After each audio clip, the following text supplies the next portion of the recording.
Hello bos, selamat petang, selamat petang. Saya Abang Pang. Hari ni kita ada tapak yang kereta ni. Harga jackpot. Okey, tahun 2008 Toyota Camry. Boleh nampak cak masih okey lagi. 2.4 punya.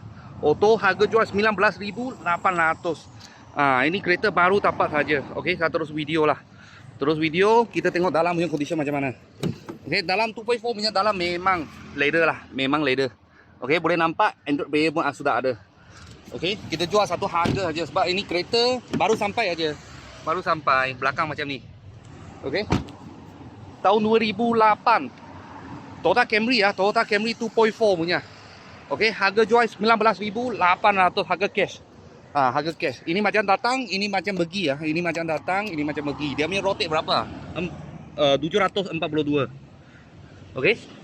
Kalau bos-bos dengan kawan-kawan saya peminat, boleh cepat-cepat kontak saya. Sementara kereta ini baru sampai, belum buat apa barang lah. Saya boleh kasih offer punya harga 19,800. Kalau sudah buat lain-lain punya, kena tambah masuk lah. Kena tambah masuk lah. Kalau ada apa murah-murah kita, saya akan video lagi. Thank you bos, thank you.